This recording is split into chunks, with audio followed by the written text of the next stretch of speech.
Before coins, before banks, before the glow of screens and the hum of trading floors, there were only people and the need to exchange.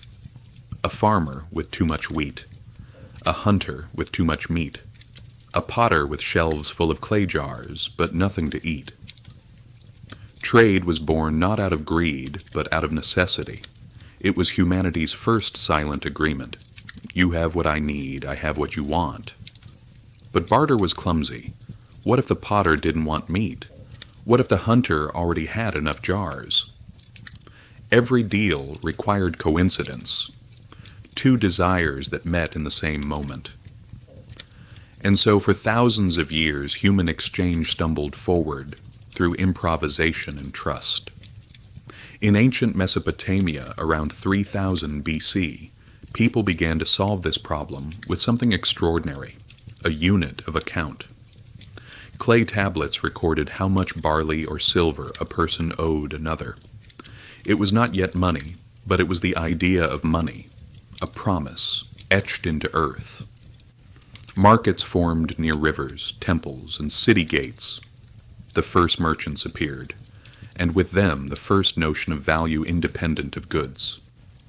Grain and livestock could rot or die, but clay tablets lasted.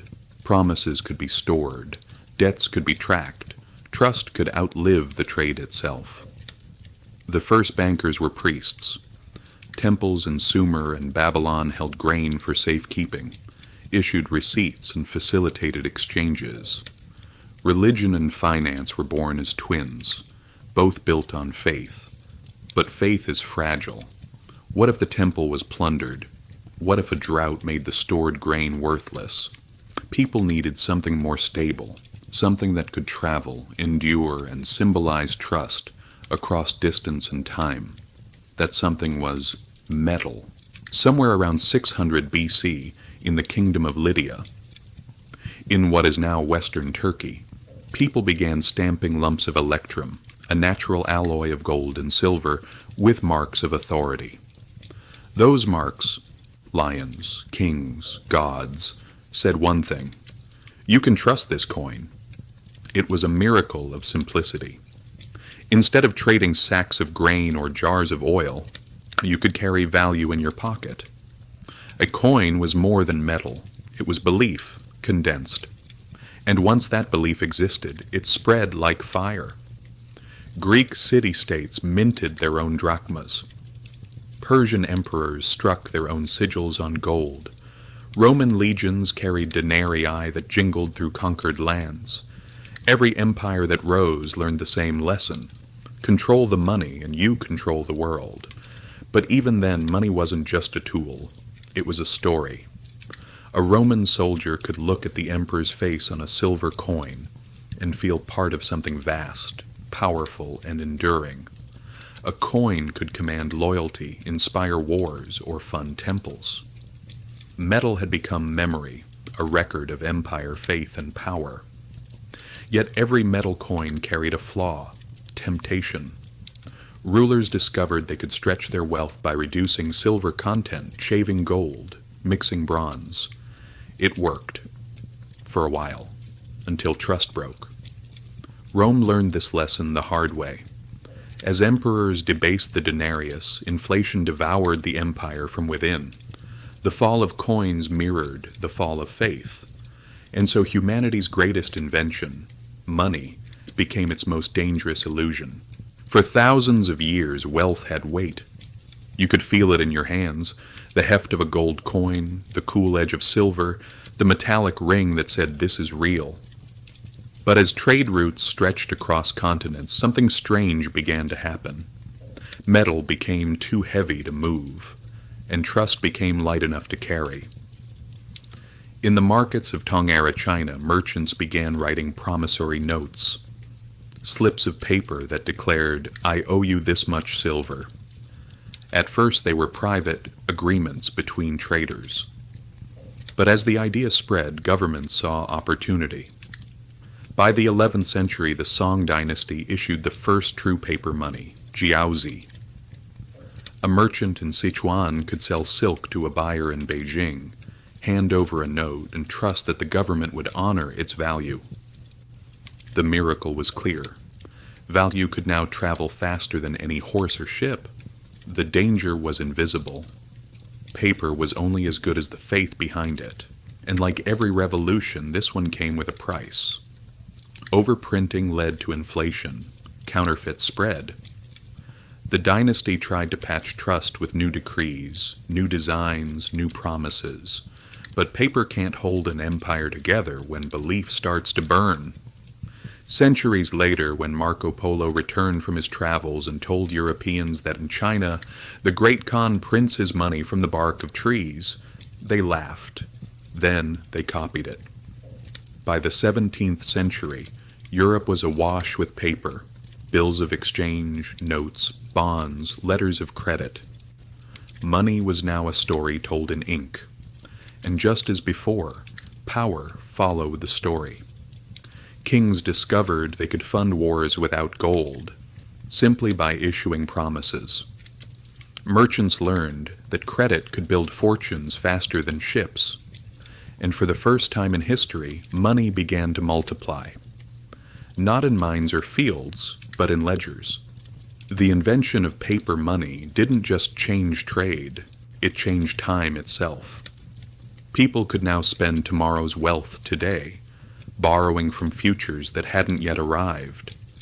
But someone had to keep the records, someone had to guard the trust, and that's where banks entered the stage.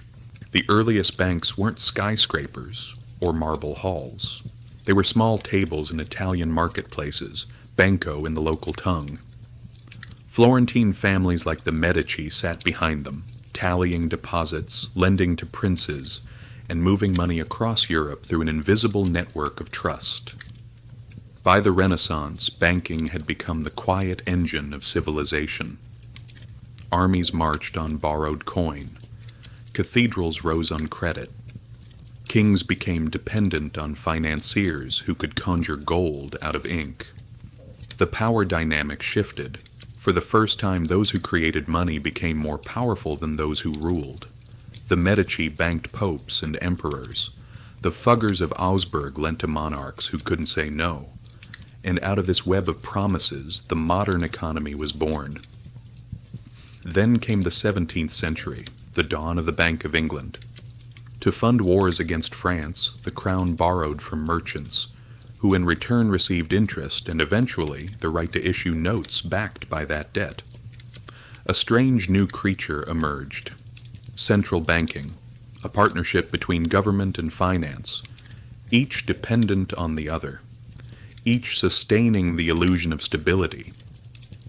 People believed that a pound was as good as gold, but in truth, the gold was never enough to back all the notes in circulation. The system worked only as long as confidence held, a fragile equilibrium that would be tested again and again through crises and panics. From Amsterdam's tulip mania to the South Sea bubble, the same story repeated. Trust inflated faster than reality, and when belief snapped, paper fortunes vanished overnight. The Industrial Revolution only magnified the cycle. Steamships, factories, railroads, all financed on borrowed promises. The wealth of nations now rested not on what they produced, but on what they believed they could repay. Banking had become the bloodstream of modern life, and debt its oxygen. But every heartbeat carried risk. What happens when the world's trust, once again, runs dry? In the 20th century, money stopped ringing. No more clinking coins, no more rustle of paper. Instead it became light, flickering numbers on screens, humming through cables, whispering across satellites. The transition wasn't sudden, but it was absolute. It began innocently enough. In the 1950s, as cities buzzed with post-war optimism, the first credit cards appeared, small rectangles of plastic that turned promises into convenience. Buy now, pay later became a way of life. For the first time, ordinary people could live a few steps ahead of their earnings. Debt was no longer shameful. It was modern. Behind this cultural shift stood a technological one, Electronic banking. By the 1970s, computers managed ledgers faster than any clerk ever could. Banks connected across continents. Transactions became invisible pulses of information, verified by machines and managed by systems that few truly understood. Money, once a human relationship of trust, became an abstraction, a digital illusion, perfectly stable, until it wasn't. Then came 1971, when U.S. President Richard Nixon took the dollar off the gold standard. The final tether between money and something tangible snapped. For the first time in history, global currency floated freely, backed not by metal, not by land, but by confidence alone. It was the age of the fiat empire, a world where central banks could create money with a keystroke, and debts could expand without end. Governments printed, economies boomed, markets soared, but every boom carries its twin, a bust waiting to be born. The 1970s inflation crisis, the Asian financial crash, the dot-com bubble, the 2008 collapse, all were echoes of the same fragile rhythm. Money multiplied faster than the trust that sustained it, and every time faith cracked, reality came rushing back. But after each disaster, we didn't rebuild, we upgraded. By the 2000s, the world had accepted a truth both profound and terrifying. Money was now just code. Your salary, your savings, your mortgage, all digital records, existing nowhere and everywhere at once. You don't hold them. You can't see them. You trust that the system remembers, and most of the time it does, until the power goes out, until the bank freezes your account, until inflation eats away your balance in silence. We had built a new kind of illusion, one where the bank vault was replaced by a server farm, and the lock on your wealth was written not in iron, but in algorithms.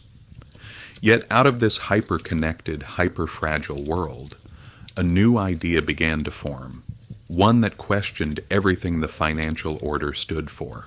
In 2008, as the world reeled from the greatest financial crisis since the Great Depression, an anonymous figure named Satoshi Nakamoto published a short, dense paper online. It began with a simple proposition. A purely peer-to-peer version of electronic cash would allow online payments to be sent directly from one party to another without going through a financial institution. To most, it sounded technical. To a few, it sounded revolutionary. Because hidden in those lines was the most radical idea since the invention of money itself: trust without intermediaries. For thousands of years, every system of value had depended on someone in the middle: a banker, a king, a government, a ledger keeper. Satoshi's design erased them all, in their place, a decentralized network of computers verifying truth through mathematics, not authority. Bitcoin was born not as a company, not as a currency backed by any state, but as a movement. It promised to return power to individuals, to separate money from politics, and to make scarcity digital again. At first it was a curiosity, traded among cryptography enthusiasts for fractions of a cent. But as trust in traditional finance eroded, Bitcoin grew into something more. By the 2020s, it was a global phenomenon, praised by libertarians, studied by economists, feared by governments. The irony was poetic.